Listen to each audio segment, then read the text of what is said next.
morning. I went and switched the lights up because some of you are sleeping already. It's cold, eh? It's cold. Turn to somebody next to you and say, I'm glad you're here. Come on now. It's 8 o'clock in the morning. Well, it's not. It's 8:45, but we really should be in bed, eh? I mean, it's got that feeling, doesn't it? It's like winter. Hey? Thank you. That's what I need. That's what I need. I need all the help I can get this morning.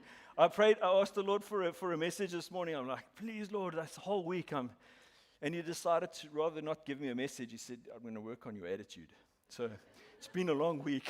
It's been a long, long week. Anyway, he finally did give me one. I'm hoping that it's going to go down well. So we are talking about honor today. So my title of our message is actually a little bit weird, but you'll see we will finally get there, and hopefully it'll make it a little bit more. There we go, ways of a king. It'll make it a little bit more thing, but nice to see you guys. Nice to see you all well, up and about. It is a little bit early, so yeah, and all you guys hiding at the back, it's horrible, eh? It's like, no, you don't want to come down in the front, so that's why I switched on the lights. Anyway, let's pray. My Father, thank you that you are here. Thank you that every single person here is important to you. If they leave with nothing else this morning, Father, let them know how much you see, know, and value them. And help me, Lord, in Jesus' name. Amen. Actually, I feel like, Vince, can you put on this, okay, wait a second, let me just tell the story. So on honor is all about, okay, so that's the big thing, is how to define honor. It's actually, we all know what honor actually is, hey? You kind of go like, okay, I know what honor is. But if you ever try to actually put it down in words, it's almost impossible. It's almost impossible. It's really, really difficult. So we can think about like your favorite movie. Think about your favorite movie, Rob. What's your favorite movie that's got honor in? Like honor. What's a good one? Come on, what's a good one that's got honor in? They stand up and they're righteous. Braveheart's one. Last of the Mohicans. Lots of blood in that, eh? Okay, Last of the Mohicans, good one. Good one, that's a good one. How about Gladiator, hey? Gladiator. Who hasn't seen Gladiator? Okay, then you know what you're going to do this afternoon? You're going to go watch Gladiator, because I love that movie. I mean, the guy's actually, he's a general of the Roman army. He's been fighting for ages, decades. He's left his home. He's doing his thing. And then there's political squabbling with his father. I'm not going to spoil it for you guys who haven't seen it, but he basically gets sold into slavery, and he lands up in the Colosseum fighting for his life, standing up for the honor. They murder his wife and his kids. Everybody dies. And it's so easy in that situation to give up. And he decides he's going to actually fight for what is right. He's going to do the honorable thing, and he's going to stand up and he's going to fight. And there's this moment in the movie where he makes this proclamation, and it's really powerful. If you can just put it up for us, Vince.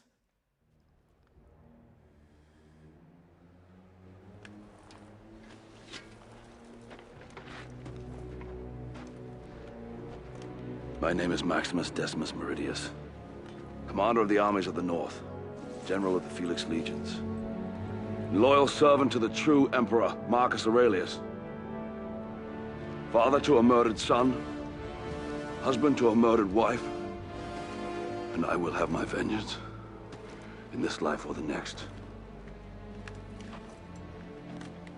The emperor is left stunned, because he's been running from him since the time that he betrayed him, right in the very beginning.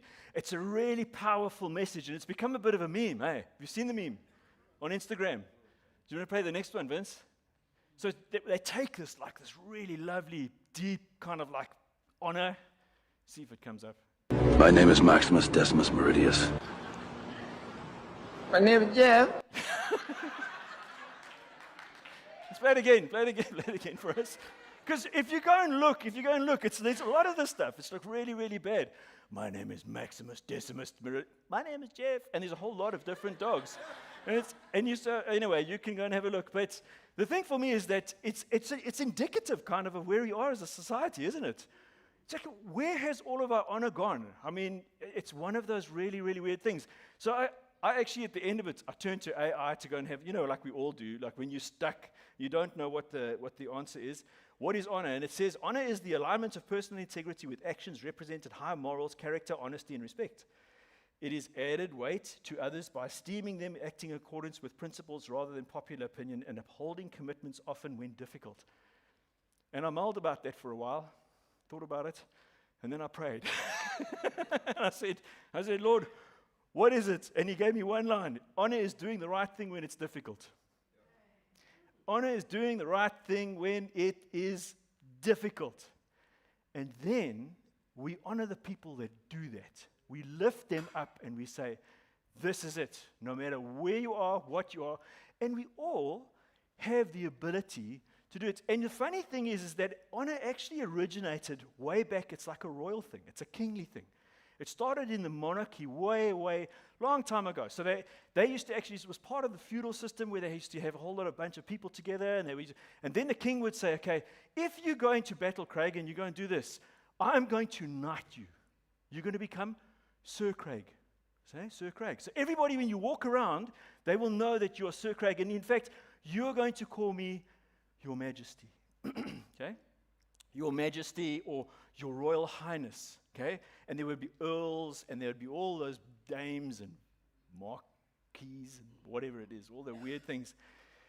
And King Edward, in 1231, he said, I'm now going to become the font of honor.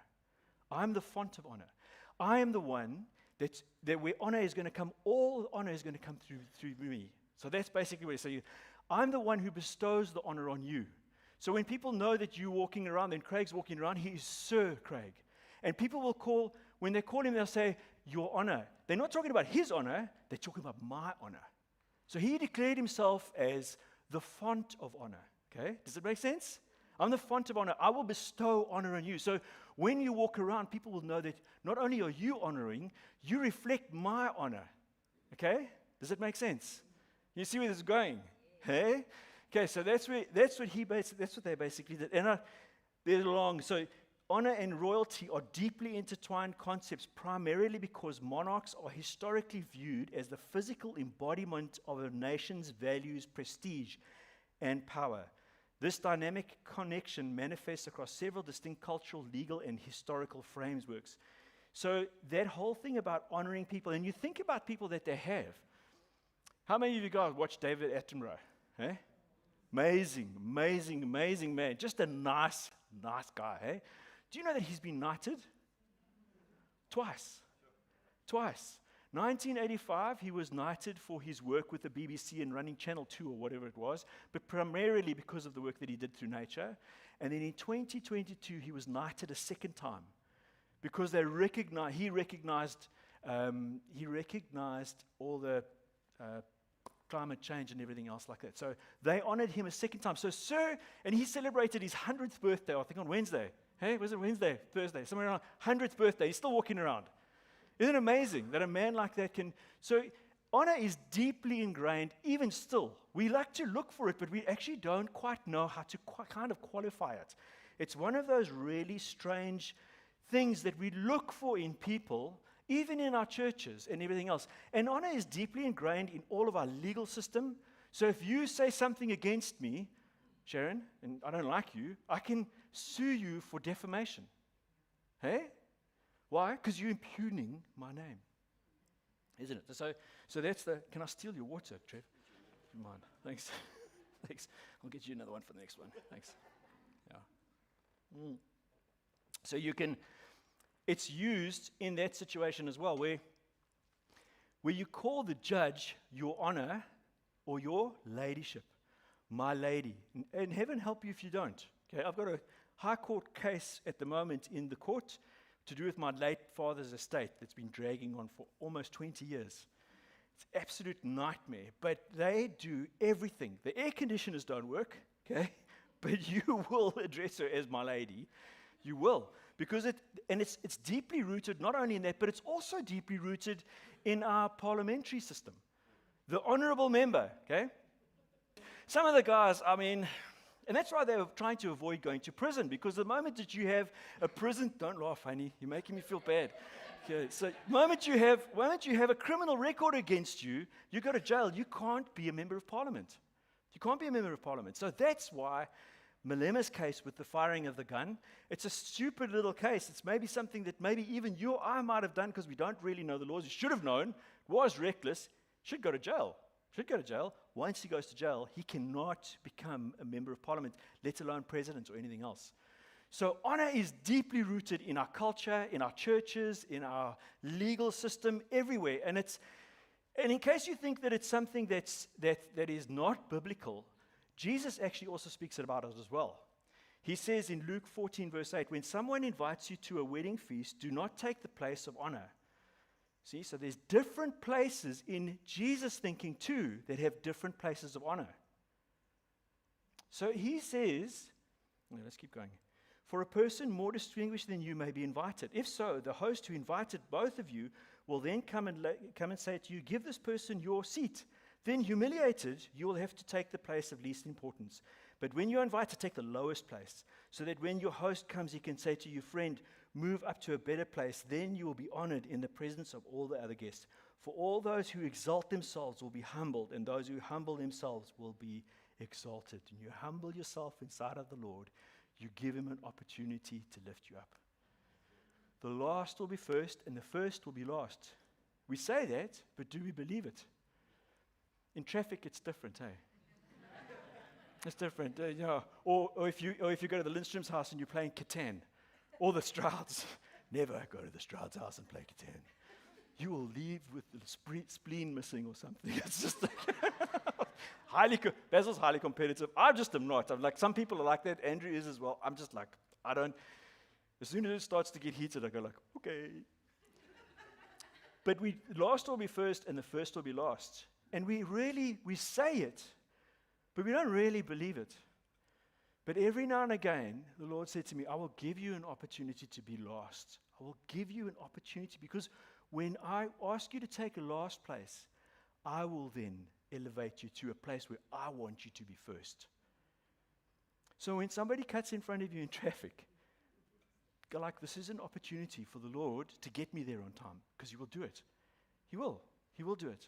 But we automatically want to stand up for ourselves. We want to stand up for our honor. Do you know that Jesus, when he was crucified, never defended himself once? He never ever said to anybody, he said, I am the Son of God, I am this, I am that. It is as you say. But he never ever defended himself when he was in front. So honor, Jesus wants you to understand where your honor is. Because you have a place of honor. It's important. So he wants you to understand. It's good for us to assess where our level of honor actually is. The best biblical example of a place of honor was when Saul was pursuing David. And David was hiding with his men in the cave. Probably no food, stuck in there for ages. And Saul goes in there to do his bodily needs, it says. Okay? And then so he's obviously close to David. The men go, this is your opportunity. He has been delivered into your hands. This is the time when you can take. God himself has prophesied that you are going to be, and he's anointed you as king of Israel. Now is the time for you to take this place. You can do this. And David, obviously, been through tough stuff. And isn't it funny how tests always catch us when we're on our knees, hey, in a weak place? But he takes his knife out and this is how close he was. Takes the edge of his garment and he cuts a little piece of his garment off. Because I reckon he went and then he just went, I can't. What stopped him? Yeah, but I think his honor. It's like, this is an anointed man of God. Is this how I want to ascend to be king? Stabbing him in the back while he's doing his business, really? Because I actually think his men would have rushed out, gone, here's your old king dead, this is us. And I think they probably would have accepted him. But David couldn't live with himself. David couldn't live with himself. So he cuts off this little piece, and we know how it goes. Saul walks out, and he chases him, and he says, here's your piece of coke. I could have, but I will not raise my hand against the Lord's anointed. I am not here to kill you.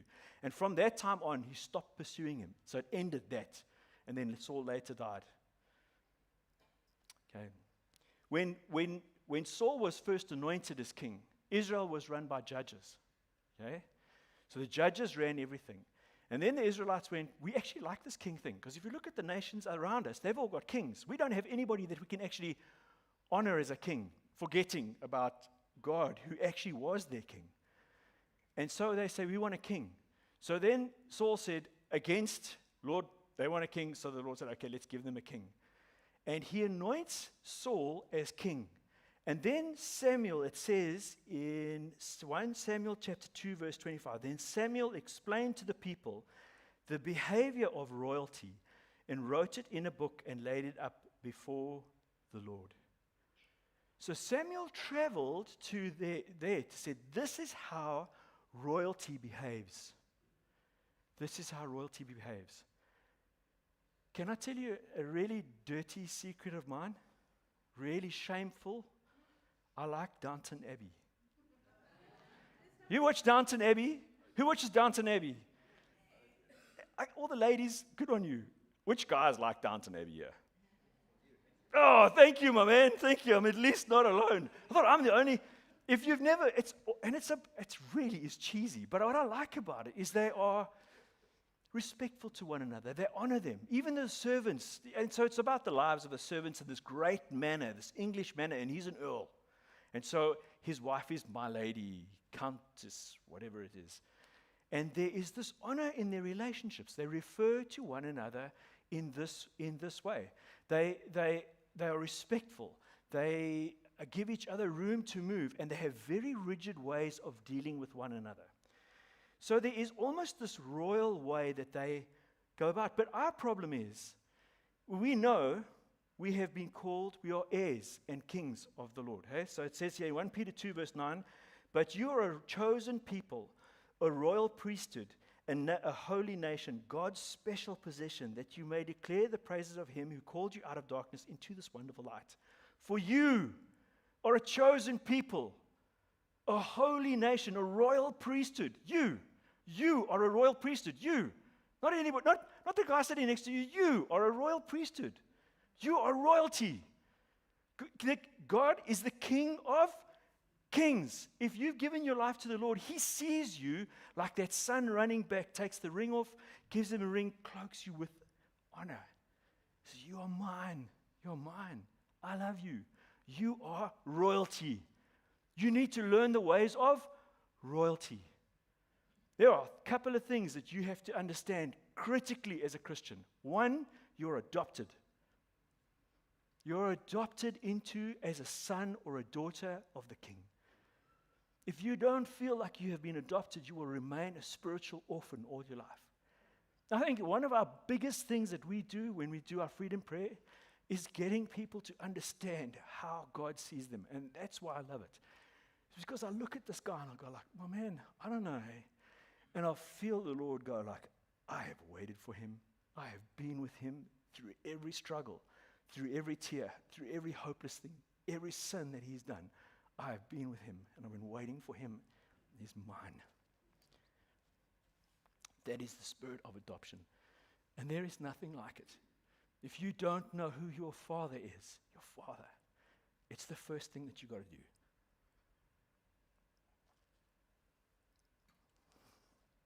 The second thing is, we are royalty. If you don't understand that you are royalty, you will always think like a slave. If you don't believe that God wants the very best for you, that you possibly can achieve in this life, that you are his idea, that you were formed, predestined with a plan. If you don't get that idea, you will always see yourself as a slave, earning your place in the kingdom, having to do things so that you stand out of the crowd. And the last thing is, when you are royalty, you have an inheritance. You have an inheritance. In the beginning, we were cursed, okay? Remember, God said, cursed be the ground that you walk in, that you till. Remember that? When Adam and Eve sinned, he cursed the ground. Then out of that, the next stage of the Christian walk is that we are redeemed, and we have a sowing and reaping. So now what you put in the ground is not cursed. It comes back with a harvest, okay? So your work will be blessed. Now, if you don't know that, that's also a really good thing to understand. But the third one is that you have an inheritance. You get what other people have made. You get, as royalty, your king on the throne has things for you. An anointing, a purpose, a life, freedom, finances, everything that you need to live your life well. You have an inheritance, individually made for you. Not like mine, because different. Not like anybody else's, not like Pastor Trevor's, like yours. You have an inheritance, and your inheritance is unique. So we are a royal priesthood, a holy nation. How many of you guys ever met royalty? How many of you guys follow the royal family? One person, like, don't tell anyone. How many of you guys? Okay, a couple of you follow the word. Yes, I'm shame. I do as well. I don't follow all the rubbish, but I'm interested. Just the sheer thing just amazes me. The opulence and I don't ascribe to the nonsense and everything else, but I think that they do it well, and they portray a good bygone era. Anyway, none of us have met a king. None of us have met a king long enough to hang around with him and understand his ways. We don't understand the ways of a king.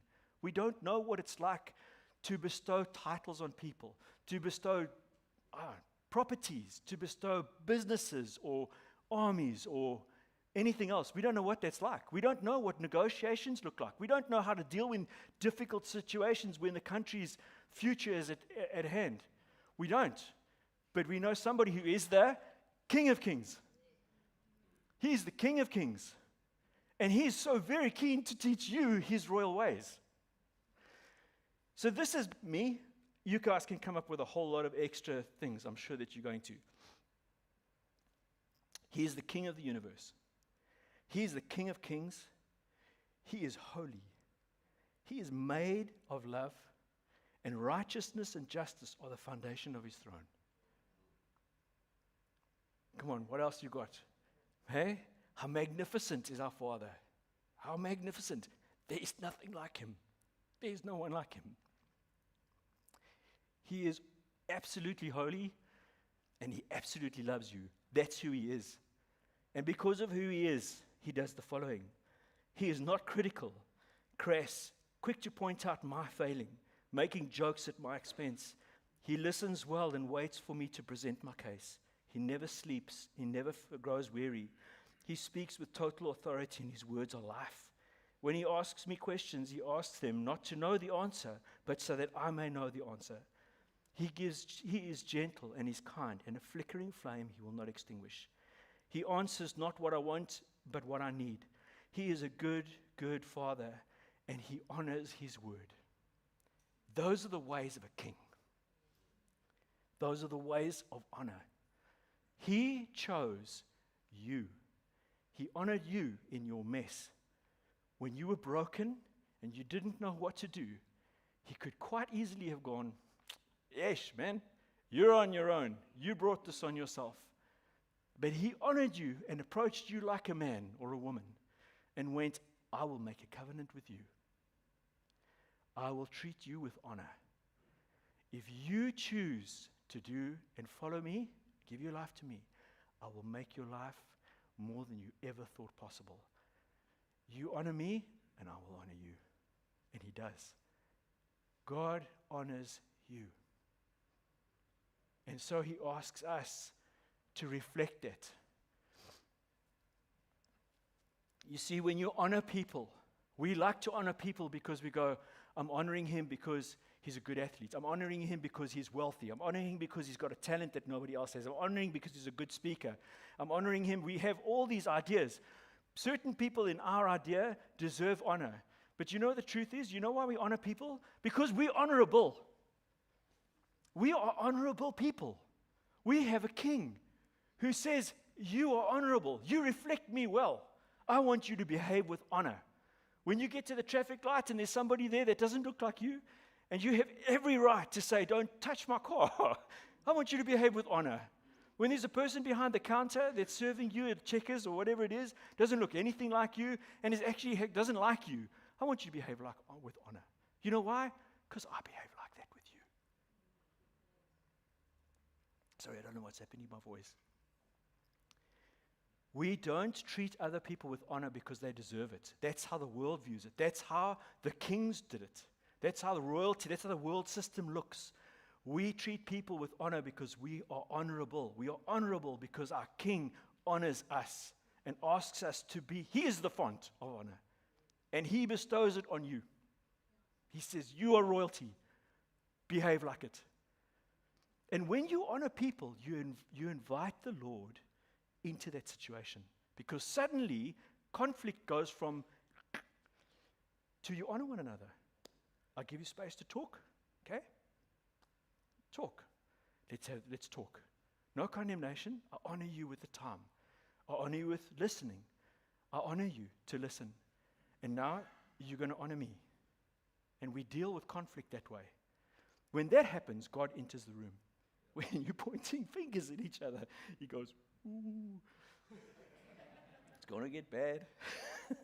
So to get more honor, you use honor. If you want to grow your honor, honor other people. You say, well, I've got none. You were bestowed. You were given it to. If you've given your life to the Lord, you are a king and a priest, a royal, holy nation. Honor people. Honor them. Everybody. Every single person. Okay, Lord. Lazarus sat on the corner and he was a beggar. Just sat on the corner every day. And the dogs used to come and lick his wounds. Remember it says in the Bible? Rich man used to pass by all the time, walking up and down, and didn't do anything.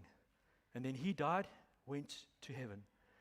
And when the rich man died, he saw Lazarus. He said, Lord, send him. I'm in flames and I'm burning. Help me. He said, you can't. You had your chance. You never know who you're going to walk past. You never know who you're going to walk past or cut off in traffic. I'm so glad Lynn's not here.